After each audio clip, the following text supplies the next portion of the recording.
నమస్కారం ఠాగూర్ గారు. నమస్తే అమ్మ సిరి. మనం చూస్తున్నాం గత 2 రోజులుగా ఎక్కడ చూసినా కూడా కోల్కతాలో జరిగిన ఇన్సిడెంట్ గురించే మాట్లాడుకుంటున్నాం. అసలు నాకు తెలిసి ఆ అమ్మాయికి జరిగిన ఇన్సిడెంట్ చివరికి ఆ ప్రాణాలు తీసే యముడికి కూడా కన్నీళ్ళు వచ్చే ఉంటాయి. అసలు అమ్మాయిగా పుట్టడమే నేరం అంటారా? మనం చూస్తూ ఉంటే ఈ కేసులో రోజుకి ఒక ట్విస్ట్ రావడంతో పాటు ఈ రోజు మనం చూస్తే ఆ అమ్మాయి ఒక పోస్ట్ మార్టం రిపోర్ట్ కూడా రావడం జరిగింది. అసలు ఆ రిపోర్ట్లో ఏముంది సార్? అది మన సమాజంలో మొదటి నుంచి స్త్రీలకు ఇస్తున్నటువంటి ఇంపార్టెన్స్ అలాగే ఉంది సరే. ముఖ్యంగా స్త్రీలు ఏ రంగాల్లో అభివృద్ధి చెందుతున్నారు, ప్రతి రంగంలో కూడా ఈ వివక్షత ఏదైతే ఎదుర్కొంటున్నారు వాళ్ళు, వివక్షత అలా ఎన్ని చట్టాలు వస్తున్నా, ఎన్ని అమెండ్మెంట్స్, రాజ్యాంగ సవరణలు ఎన్ని జరుగుతున్నప్పటికీ కూడా స్త్రీల మీద నిత్యం ఎక్కడో ఒక చోట, ప్రతి చోట ఏదో ఒక అగత్యానికి గురవుతున్నారు. ఇటీవల జరిగినటువంటి మనం ఈ కలకటా ఈ ట్రైనీ డాక్టర్ విషయానికి వస్తే ముఖ్యంగా ఇక్కడ 2 సంఘటనలుగా చూడాలి మనం. ఒకటి మెడికల్ స్టూడెంట్ అవ్వడం, నెంబర్ 2 ఈమె జరిగిన దాడి కావచ్చు, ఈమె పరిస్థితి కావచ్చు. మీరు ఇందాక ఒక మాట అన్నారు ఇంట్రడక్షన్లో, యముడు కూడా కన్నీళ్లు తెప్పించే విధంగా ఉన్నటువంటి పరిస్థితి ఉంది అని ఒక మాట వాడారు. రియల్గా 100% కరెక్ట్. నిజంగా యముడు అనేవాడు ఉంటే ఈ దారుణ దుస్సంఘటన కూడా చలించిపోతాడేమో బహుశా. ముఖ్యంగా ఈ 2 పాయింట్స్లో ఫస్ట్ పాయింట్ చెప్తాను సరే. ఒక మెడికల్ స్టూడెంట్ ఒక మెడికో డాక్టర్ అవ్వడం అంటే ఈ ఆషామాషి కాదు ఇండియాలో. అవును సార్. చిన్నప్పటి నుంచి పిల్లలకి ఏమంటారంటే, నీకేంటి అంబిషన్ అంటే, నేను డాక్టర్ అవ్వాలి, నేను పైలట్ అవ్వాలి, ఇట్లాంటి కోరికలు ఉంటాయి. డాక్టర్ అనేది సర్వసాధారణం. ఇండియాలో ఒక డాక్టర్ విద్యను అభ్యసించాలండి ఎంత కష్టం అంటే, ఇంటర్మీడియట్ వరకు 10th అయిపోతుంది, ఇంటర్మీడియట్లో బైపీసీ తీసుకోవాలి, బైపీసీలో మంచి మార్కులు రావాలి, తర్వాత జరిగే నీట్ ఎగ్జామ్ ఉంటుంది. నీట్ ఎగ్జాము దేశవ్యాప్తంగా కొన్ని లక్షల మంది పార్టిసిపేట్ చేస్తారు, సీట్లు మాత్రం కొన్ని వేలు మాత్రమే ఉంటాయి. లక్షలాదిగా ఒక 1 ఇయర్లో at least minimum 25 to 30 lakhs participate చేస్తే ఉన్న సీట్లు మాత్రం 40 నుంచి 50,000 మాత్రమే. 5 years ఎంబీబీఎస్ చదవాలి అంటే ఫస్ట్ కాంపిటీషన్ ఎగ్జామ్లో పాస్ అవ్వాలి. పాస్ అయిన తర్వాత 5 years కూడా ఎగ్జామ్స్ పాస్ అవ్వాలి. 5 years ఎంబీబీఎస్ కంప్లీట్ చేసిన తర్వాత పీజీ ఎగ్జామ్ ఉంటుంది. మళ్ళీ పీజీలో కూడా లక్షలాది మంది పార్టిసిపేట్ చేస్తారు. మళ్ళీ పీజీ కూడా common entrance test, PG common entrance test కూడా పాస్ అవ్వాలి. టెస్ట్ పాస్ అయిన తర్వాత ఒక సీట్ వస్తుంది. ఇక్కడ ఒక పాయింట్ ఏంటంటే, గవర్నమెంట్ మెడికల్ కాలేజ్, ఒక స్టూడెంట్కి గవర్నమెంట్ మెడికల్ కాలేజీలో సీట్ రావాలంటే అంత ఆషామాషి కాదు. ఫర్ ఎగ్జాంపుల్ ఒక 15 లక్షల మంది పార్టిసిపేట్ చేశారు ఇయర్లో పీజీ అంటే, మొదటి 40,000 లేదా 30,000 ఉన్నటువంటి ర్యాంక్స్ వచ్చే వాళ్ళకి మాత్రమే, ఇది గుర్తుపెట్టుకోండి అమ్మేశ్రీ, ఫస్ట్ ర్యాంక్ నుంచి ఫస్ట్ వచ్చినటువంటి 30,000 లోపల రిజర్వేషన్స్ లేకపోతే ఇంకా తక్కువ 5-6 వేల సీట్లు ఉన్న వాళ్ళకి మాత్రమే గవర్నమెంట్ మెడికల్ కాలేజీలో సీట్ వస్తుంది. ఈరోజు మనం జరిగిన సంఘటన ఆర్జికర్ మెడికల్ కాలేజీలో జరిగింది. అంటే ఇది గవర్నమెంట్ మెడికల్ కాలేజ్. ఒక మెడికల్ కాలేజ్ గవర్నమెంట్లో సీట్ రావడం అన్నది అంత ఆషామషి కాదు. ఇప్పుడు మన విషయానికి వస్తే ఈ అమ్మాయి ఎంత కష్టపడి ఉంటుంది, ఇంటర్మీడియట్కి ఎంత కష్టపడింది, తర్వాత 5 years అంటే ఆ కామన్ ఎంట్రన్స్ టెస్ట్లో నెగ్గింది, అక్కడ ప్రూవ్ చేసుకుంది, తర్వాత వచ్చినటువంటి ఎంబీబీఎస్ పాస్ అయింది, ఎగైన్ మరలా కాంపిటీషన్ ఎగ్జామ్ పీజీ అయింది, ఆ పీజీలో కూడా పాస్ అయింది, ఎగ్జామ్ మరలా 1 year అయిపోయింది, మరొక 1 year అయితే ఆ అమ్మాయి లైఫ్లో ఒక డాక్టర్ అనిపించుకుని బయటకు వచ్చే పరిస్థితి. చివరి గోల్ రీచ్ అవుతున్న సమయంలో జరిగినటువంటి ఈ దుస్సంఘటన అసలు మాటలకు అందని ఒక విషాదమైనటువంటి సంఘటన. ఆ పేరెంట్స్కి అయితే వాళ్ళ కడుపు కోత మనం భరించలేము. అసలు దారుణం. ఎంత దారుణం అంటే, అసలు ఒక మెడికల్ సీట్లో ఇప్పుడు నేను చెప్తున్నటువంటి ఇన్ని స్టేజెస్ దాటుకుంటూ డాక్టర్గా బయటకు రావాలి. ప్రైవేట్ కాలేజ్ అవి కూడా కష్టమే, బట్ ఒక మెడికల్ కాలేజ్, గవర్నమెంట్ మెడికల్ కాలేజీలో సీట్ సంపాదించుకొని ఆ సీట్లో ఒక డాక్టర్గా బయటకు రిలీజ్ అవ్వడం అంత ఆషామషి కాదు. కానీ తల్లి అన్ని స్టేజెస్ దాటుకుంటూ ముందుకు వచ్చింది. కానీ జీవితం అనే పరీక్షలో మాత్రం తను ఈరోజు నెగ్గలేకుండా ఓడిపోయింది. ఆ తల్లి ఈరోజు కొంతమంది కామాంధులు, కొంతమంది పార్శ్వికులకు చేతిలో బలైపోయినటువంటి ఒక ఆడపిల్ల, మన ఇంటి ఆడపిల్లగా భావిస్తాం మనం. బెంగాల్ అంటేనే ఒక చండీరాణి, ఒక కలకత్తా కాళీ. దాన్ని బెంగాల్ అంటేనే దానికి నిరసనగా చెప్తారు, కలకత్తా కాళీ అంటారు. మరి ఆ కలకత్తా కాళీ ఏం చేస్తుందో తెలియట్లా. ఈ సంఘటన ఎక్కడికి పోతుంది అసలు? పక్కనే కటక్లో చండీ అంటారు, కలకత్తాలో కాళీ అంటారు. బెంగాల్ని దసరా ఉత్సవాలు ఎంతో ఘనంగా చేసుకుంటారే. కాళీమాత ఉన్నటువంటి ప్రదేశం, ఆ ప్రదేశంలో మరి ఆ కాళీమాత ఏం చేస్తుంది? ఈ దారుణ అకృత్యాలకి వేరే మార్పు అంటూ లేదా మనకి? ఇక విషయంకి వస్తే సిరి, సరే ఆ అమ్మాయికి జరిగింది, ఆ దారుణ సంఘటన ఏదో మామూలుగా జరగల. అసలు వింటుంటే అటాప్సీ రిపోర్ట్ బయటకు రిలీజ్ అయింది. అటాప్సీ రిపోర్ట్ చూస్తుంటే రోమాలు, అసలు ఇంకా ఈ దేశంలో ఇంకా మనం ఉన్నామా? ఎందుకంటే మన మన ఫ్రెండ్స్ పిల్లలు, మన పిల్లలు మెడికల్ స్టూడెంట్స్ చదువుతుంటే ఇంత దారుణం ఉంటుందా? Medical college, RG Kar medical college ముఖ్యంగా ఈ ఉమెన్ ట్రాఫికింగ్ పేరు పొందినటువంటి ప్లేస్. సోనాగచ్చి అనేటువంటి ఒక రెడ్ లైట్ ఏరియాకి జస్ట్ ఓన్లీ 1.7 కిలోమీటర్స్ డిస్టెన్స్లో ఉంటుంది ఈ యొక్క మెడికల్ కాలేజ్. అవునా? ఎప్పుడో బ్రిటిషర్స్ టైం నుంచి కూడా సోనాగచ్చి అనేది ముఖ్యంగా అమ్మాయిలు వయసులో ఉన్న అమ్మాయిలకి పేరు పొందిన ప్రాంతం. బొంబాయిలో రెడ్ లైట్ ఏరియాలో చెప్తాము, సేమ్ అలాంటిదే.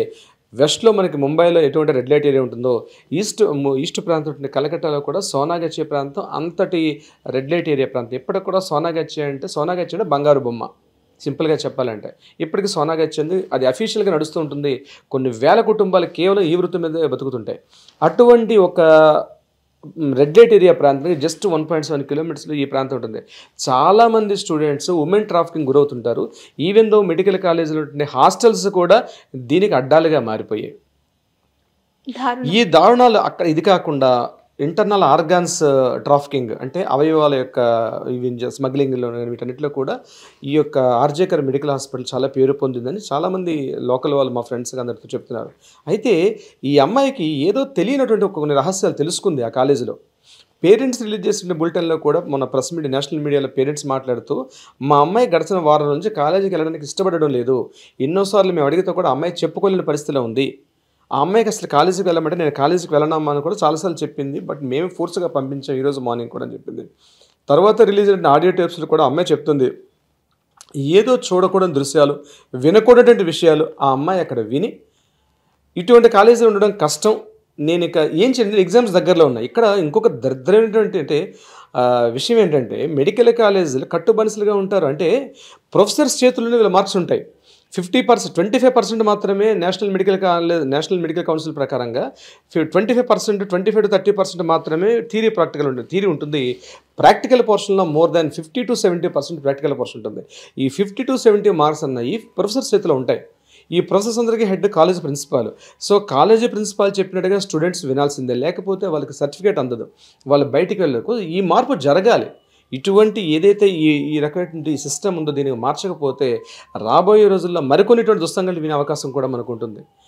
ఇక ఈ అమ్మాయి విషయానికి మనం వచ్చినట్లయితే మాట్లాడుకుంటే, ఈ అమ్మాయి ఏదో వినకూడని దృశ్యాలు వినింది. తర్వాత ఆ ముందు రోజు రాత్రి కూడా తన ఫ్రెండ్స్తో పాటు ఈ కాలేజీ ఫ్రెండ్స్ కూడా ఇవి మనకు సంబంధమైన విషయాలని చెప్పి, దీంట్లో కొంతమంది బయటికి మనం చెప్పినటువంటి సంజయ్ రాయ్ కాకుండా మరికొంతమంది ఈ యొక్క ఇష్యూలో పార్టిసిపేట్ చేశారని బయటికి మనకు వచ్చిన రహస్యాలు అవి. ఎవరైతే ఆ రాత్రి ఆగస్టు 8 రాత్రి జరిగిన సంఘటన తర్వాత మార్నింగ్ 2:30 to 3 o'clock ఈ అమ్మాయికి జరిగింది. చూడండి, ఒక 3 hours పాటు ఆ అమ్మాయి కంప్లీట్గా ఈ విగత జీవురాలే పడింది. పట్టించుకునే నాదుడు లేడు. బయట పోలీస్ అవుట్ పోస్ట్ ఉంది. అంటే పోలీస్ భద్రతా వ్యవస్థలో ఉన్నటువంటి ఒక గవర్నమెంట్ మెడికల్ కాలేజీలో పోలీస్ వ్యవస్థ ఉంది. అంటే కాపలా కుక్కలే లోపలికి వచ్చి దీన్ని చేస్తే ఎట్లా ఉంటుందో అటువంటి సంఘటన అన్నమాట ఇది. ఇక్కడ మరొక విషయం ఏంటంటే, ఇది వాళ్ళు యాక్చువల్గా ఈ కాలేజీలో ఇట్లాంటి సంఘటన జరగడం సర్వసాధారణం అటంత ప్రతి సంవత్సరంలో కూడా. అయితే వాళ్ళు ఏమనుకున్నారంటే, ఇటువంటి సంఘటన ద్వారా మిగిలిన స్టూడెంట్స్కి ఒక భయకంపితం చేయాలి. కాలేజీ యాజమాన్యం యొక్క ఉద్దేశం అలా ఉందని కొన్ని చోట్ల మనం మీడియా కథనాలు విన్నాం. ఎందుకని ప్రతి ఇలాంటి సంఘటనలో ప్రతి 3 yearsకి 2 yearsకి సూసైడ్ జరుగుతున్నాయి. దాన్ని సూసైడ్ అని చెప్పి దాన్ని మాపేసి దాన్ని కవర్ స్లిప్ చేసేసి ఎవిడెన్స్ని మాఫీ చేసి కవర్ చేసుకుంటూ వెళ్ళిపోయారు ఇప్పటిదాకా. ఈ సంఘటన కూడా ఇంత పాశవికంగా చేయడానికి కారణం ఏంటంటే, స్టూడెంట్స్లో ఒక భయకంపితం చేయాలి, ఒక భయాందోళన కలిగించాలి. అటువంటి ఉద్దేశంతో ఈ సంఘటన జరిగింది. బట్ ఫార్చునేట్ మనందరి అదృష్టం ఏమిటంటే, ఈ సంఘటన మీడియా ఎప్పుడైతే బయటకు తీసుకొచ్చిందో, ముఖ్యంగా హైకోర్టు ఇన్వాల్వ్మెంట్ జరిగింది. హైకోర్టు డైరెక్ట్గా ఇన్వాల్వ్మెంట్ జరిగింది. ఎప్పుడైతే హైకోర్టు వాళ్ళు ఎక్స్పెక్ట్ చేయలేదు ఇంత ఓవర్ ప్రాపగండా అవుతుంది, తెలుస్తుందనే విషయం తెలుసుకోలేదు. జరగడంతో ఈరోజు నిజాయితీగా మనకు అటాప్సీ రిలీజ్ అయింది. పోస్ట్ మార్టం రిపోర్ట్ కూడా విత్ వీడియో షూటింగ్లో ఉన్నటువంటి అటాప్సీ. ఎప్పుడు కూడా పోస్ట్ మార్టం రిపోర్ట్ ఉంది, వీడియో షూట్ చేయరు ఎవిడెన్సెస్ చేసినప్పుడు. బట్ ఈ సంఘటనలో మాత్రం వీడియో షూట్ చేసినటువంటి పోస్ట్ మార్టం. అందుకనే వాళ్ళు డైరెక్ట్గా ఏమేమి జరిగింది అన్న విషయాలను బయట తీసుకొచ్చారు. ఆ తల్లి శరీరం మీద 14 చోట రక్తస్రావం జరిగినటువంటి భయంకరటువంటి గాయాలట. శిరస్సు నుంచి పాదం వరకు ఆ అమ్మాయికి ప్రతి చోట మెడ, కళ్ళు, ముక్కు, నోరు ప్రతి చోట రక్తస్రావాలు అమ్మాయికి. అంటే అలా అని చెప్పి ఎక్కడ బ్రేక్ చేయలేదు. అంటే ఓన్లీ మెడికల్ నాలెడ్జ్ స్టూడెంట్స్కి మాత్రమే తెలిసే విధంగా అంటే వాళ్ళు మాత్రమే చేయగలుగుతారు. అవును. అటాప్సీ రిపోర్ట్స్ ఎలా ఉంటాయంటే ఇప్పుడు వేరే చోట ఎలా ఉంటుంది, ఇద్దరు కొట్టుకున్నారు, ఏదో ఆవేశంలో కొట్టుకున్నారంటే that is a different thing. ఇది ఆవేశంలో జరిగే సంఘటన కాదు, వాంటెడ్లీ క్రూయల్టీ జరిగిన సంఘటన ఏంటి, ఆ అమ్మాయి బాడీని టాప్ టు బాటమ్ వరకు ఆ అమ్మాయిని ఏ పార్ట్లో ఏ ఏరియాలో కట్ చేస్తే వాళ్ళకి తెలుసో ఆ పార్ట్స్ని ఆర్గన్స్ని చూసి కట్ చేస్తారు. అంటే అది కూడా భయంకర నొప్పిని భరిస్తూ, మామూలుగా చనిపోరు. ఇప్పుడు ఉదాహరణకి ఆమెకి రైట్ జా ఉంది, రైట్ సైడ్ జా అంటే దవడ ఉంది. ఈ దవడ బోన్స్ని ఇక్కడ ఎన్ని బోన్స్ ఉంటాయి, ఆ బోన్స్ ఎలా బెండ్ చేయాలి, బ్రేక్ అవ్వకూడదు మళ్ళీ, బట్ డిస్మెంటల్ జరగాలి. ఎస్ ఎస్ అది మెడికల్ స్టూడెంట్స్ మాత్రం చేయగలుగుతారు, ఆ మెడికల్ నాలెడ్జ్ ఉన్న వాళ్ళు చేయగలుగుతారు. కళ్ళల్లోంచి బ్లడ్ రావాలంటే ఎక్కడ ఏ నెర్వ్ని గట్టిగా పడితే బ్లడ్ వస్తుంది, నోజ్లోంచి బ్లడ్ రావాలి, ఎలా చేస్తే బ్లడ్ వస్తుంది, ఏ నర్వ్ని యూజ్ చేయాలి, ఏ నెర్వ్ని పట్టుకుంటే అది డిస్మెంటల్ అవుతుంది అంటే మళ్ళీ ప్రాణం పోదు.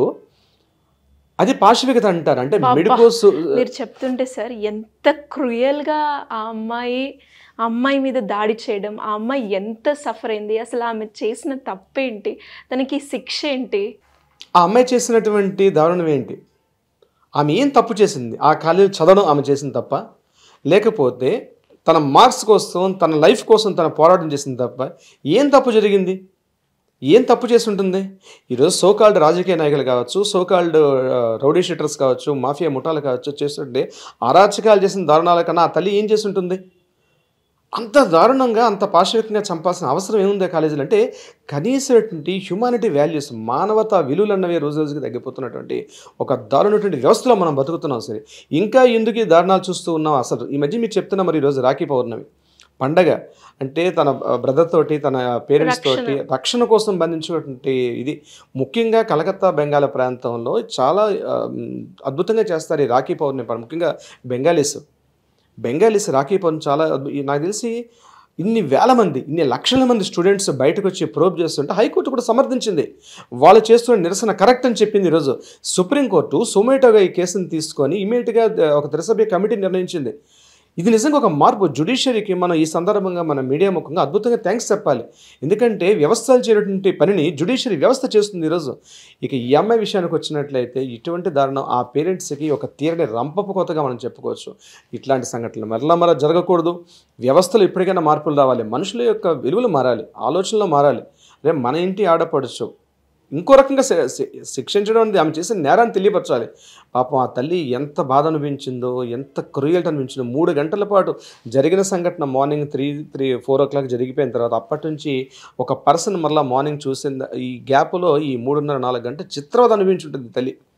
ప్రాణం ఏ క్షణంలో పోయిందండి, మెడికల్ రిపోర్ట్స్ ఒక రకంగా చెప్తున్నాయి. అక్కడ ప్రాణం పోయే సంఘటన కూడా అటాప్సీలో ఒక రిపోర్ట్ రాస్తారు ఫైనల్ జడ్జిమెంట్లో. కేవలం ఆక్సిజన్ ఇంటర్నల్ ఆర్గాన్స్కి ఊపిరి సరిగా అందకపోవడం వల్ల, గట్టిగా ఒత్తిడి గురవడం వల్ల, మెడనరాలు ఉబ్బెత్తి అవ్వడం వల్ల ఆ అమ్మాయి చనిపోయిందని ఫైనల్ రిపోర్ట్ రాశారు. ఇక గాయాలు ఇవన్నీ చూస్తుంటేనే అసలు మనం చలించిపోవాల్సి వస్తుంది. సో ఇటువంటి సంఘటనలు మరలా జరగకుండా ఉండాలని ఈ రాఖీ పౌర్ణమి సందర్భంగా ఆ కలకత్తా కాలేకి అందరం కూడా మనం ప్రార్థించడం తప్ప ఏమీ చేయలేము. సరే, నిజమే సార్. మీరు చెప్తూ ఉంటే అసలు ఆ అమ్మాయి పడిన బాధ అంతా ఇంత కాదని చెప్పుకోవచ్చు. అండ్ అలా ఇంకే అమ్మాయికి కూడా జరగొద్దు అని అనాలి అంటే ఇంకా ఎలాంటి యాక్షన్ తీసుకోవాలి సార్? అమ్మాయికి న్యాయం జరగాలి అంటే ఏ విధంగా జరుగుతుందంటారు? ఆ అమ్మాయికి జరగదు సరే. అన్ఫార్చునేట్ ఏంటంటే కొద్ది రోజులు హడావు నడుస్తుంది. అంతకుముందు మనం 2012లో నిర్భయ చూసాం. ఢిల్లీలో ఒక బస్సులో జరిగిన సంఘటన కావచ్చు, మన హైదరాబాద్ జరిగిన దిశ సంఘటన కావచ్చు, ఇప్పుడు జరుగుతుంది అభయ కేసులో కావచ్చు. కాస్త కొద్ది రోజుల న్యూస్ ఉంటుంది, మరికొద్ది రోజుల తర్వాత ఆ న్యూస్ని డైల్యూట్ చేస్తారు. కానీ నేనేమంటానంటే చట్టాలు ఉన్నాయి, రాజ్యాంగ సవరణలు ఉన్నాయి, మహిళలకు అనుకూలంగా ఉన్నాయి, పురుషులకు తక్కువగా ఉన్నప్పుడు కూడా మహిళలకు ఎక్కువగా ఉన్నప్పుడు కూడా ఇది చట్టాలు న్యాయాలు కాదండి. మనుషులో కొన్ని మార్పులు రావాలి, సొసైటీలో మనుషులో మార్పులు రావాలి. ముఖ్యంగా ప్రభుత్వ సంస్థల్లో ప్రతి చోట మానిటరింగ్ జరగాలి, అవేర్నెస్ క్యాంప్స్ జరగాలి. స్త్రీల పట్ల మనం ఒక బాధ్యత స్థానంలో ఉండాలి, భయం కలిగించాలి. ఇది వీటన్నిటికన్నా ముఖ్యంగా ఏంటంటే ఇటువంటి సంఘటనలు జరిగితే వీటికి శిక్షలు ఎలా ఉంటాయి అంది భయాన్ని కలిగించేటట్టుగా ఆ శిక్షలు ఉంటే ప్రతి చోట వీటిని డిస్ప్లే చేస్తూ అవేర్నెస్ క్యాంప్స్ పెడుతూ కాలేజీల్లో ప్రతి హై స్కూల్ నుంచి, అంటే చిన్నపిల్లలు ఉంటారండి. ఈ మధ్య ఎడ్యుకేషన్ సిస్టంలో చిన్న చిన్న మార్పులు వచ్చినాయి. అంటే బ్యాడ్ టచ్ గుడ్ టచ్ అని తెలుస్తున్నాయి. సో అదొక విధంగా మంచి మార్పును మనం ఆహ్వానించవచ్చు. అటువంటిది కూడా మరి కాస్త పిల్లలు అవేర్నెస్ రావాలి. ఈ చట్టాల వల్ల, ఇట్లాంటి బ్యాడ్ టచ్ వల్ల చిన్నపిల్లలకి ఎల్కేజీ యూకేజీ హై స్కూల్ కూడా కాదు, అప్ టు 5th క్లాస్ వరకు బ్యాడ్ టచ్ గుడ్ టచ్ ఎవరిలా టచ్ చేస్తే అలాంటి ఫీలింగ్ ఉండని స్కూల్లో ట్రైనింగ్ ఇస్తున్నారు. ఇది మార్పు జరిగింది 2012 నిర్భయ చట్టం ద్వారా ఈ పిల్లలు వచ్చింది, స్కూల్స్లో మార్పు వచ్చింది. నేనేమంటే ప్రతి చోట కూడా మహిళలకి ప్రత్యేకంగా తెలియాలి, పురుషులకి ఏం తెలియాలి, ఇట్లాంటి తప్పు చేస్తే ఇంత భయంకరమైన శిక్ష ఉంటుంది కాబట్టి నేను కలలో కూడా ఆలోచన రాకూడదు, వాడు ఊహించడానికి కూడా భయపడాలి. అట్లాంటి శిక్షలు వచ్చే రోజు నాడు ఖచ్చితంగా ఒక మంచి సమాజ నిర్మాణాన్ని ఖచ్చితంగా మనం చూడగలుగుతాం. సరే, thank you sir, thank you so much. Thank you so much.